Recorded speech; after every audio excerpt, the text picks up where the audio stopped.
This is TWiT.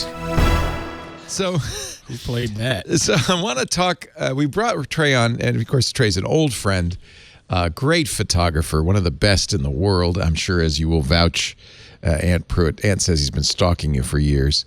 And Trey used to. Yes, I said that on there. I know. Yeah, used to do a show on the network.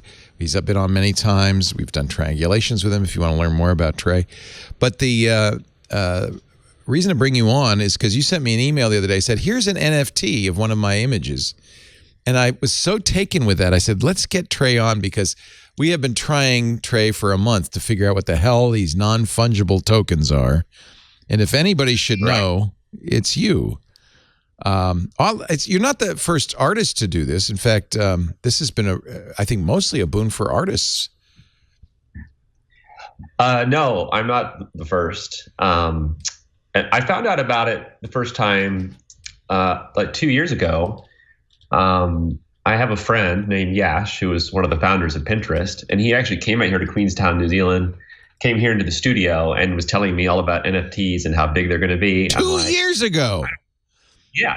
And I said, like, I don't really understand. So he just explained it to me for hours, like, okay, I get it. So I almost did it way back then, but I thought, well, sometimes it's not good to be an early adopter. Sometimes it is. So, but now I think the wave of interest is so high that it's probably the right time to get in.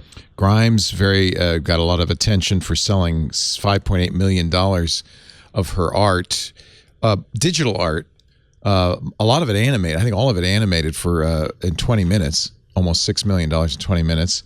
The National Basketball Association, the NBA's made $200 million selling basketball highlights Wow. on NBATopShot.com. The first time I became aware of what now we call NFTs was CryptoKitties, which was a site you would use cryptocurrencies, I guess Bitcoin at the time, to buy these digital cats that would mate. But Trey, it's kind of speculation, really. I mean, because there's no tangible good. Like if I have one of your pictures on my wall at home, that's a tangible good. Not necessarily one of a kind, but it's a thing, a physical thing. You're not selling, when you sell an NFT of your art, you're not selling the print, are you? Or are you?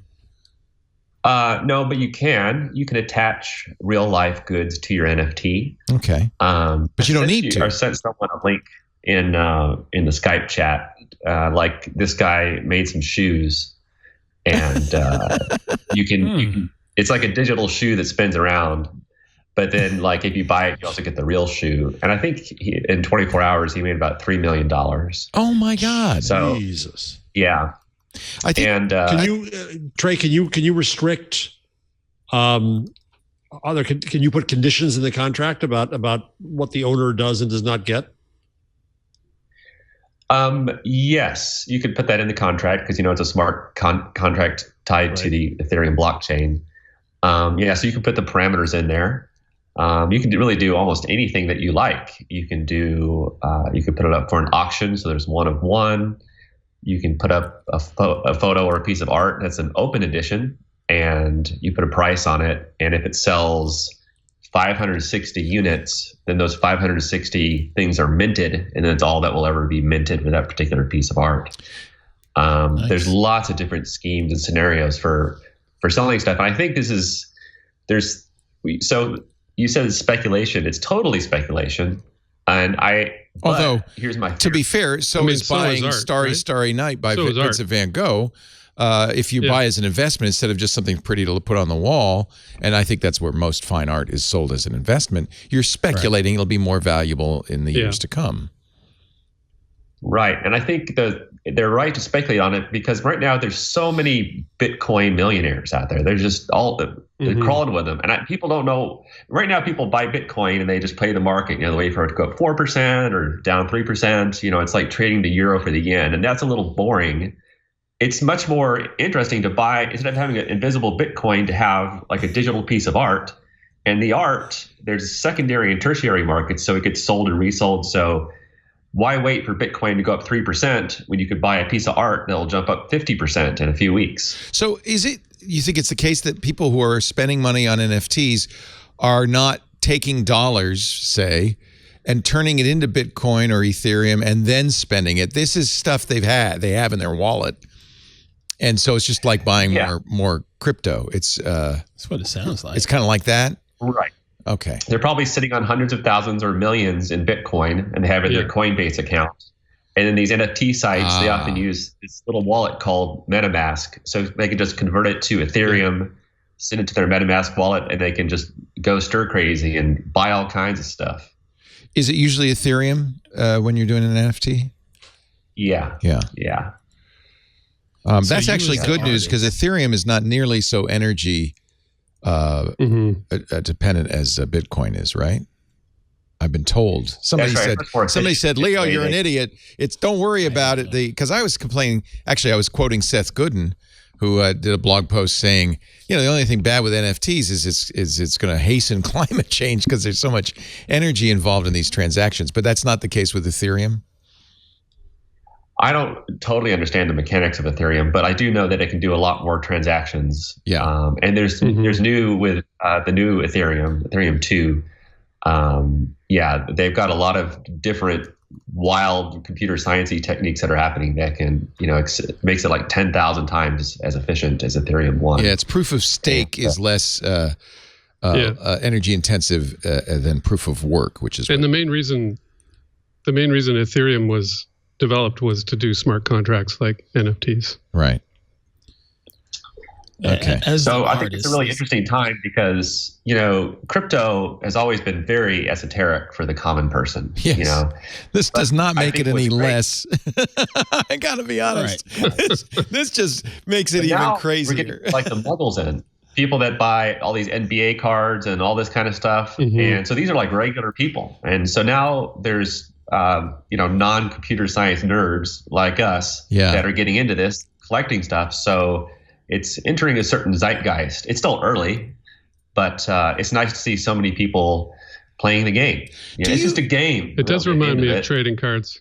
Yeah, it's very much like that. In fact, that's what Seth Godin used the Hannes Wagner card, of which there are only 10, as an example. That piece of cardboard has no intrinsic value. Or Superman 1. Yeah. I mean, I guess if you're a Superman fan, or if there's any Hannes Wagner fans left, because he played 100 years ago, you could say, well, he's a fan, but really that's not why people buy Hannes Wagner baseball cards. They buy it because of its intense value, and they spend millions of real money on these things. Trey, do you see the banana? Sorry? Go ahead, Matt. I was just. Did you say remember banana? The fine art? It was a banana taped to the wall by an artist. You remember that? Yep. Yep. Another performance artist ate it. Do you remember that? I remember that too. And then, so that was his art, was to eat the banana. But part of the contract for buying the banana taped to the wall was that the banana would be regularly replaced by the curator. So it's okay to eat it. The banana, by the way, was priced at $120,000. Yeah. Maurizio Catalan, he titled it Comedian.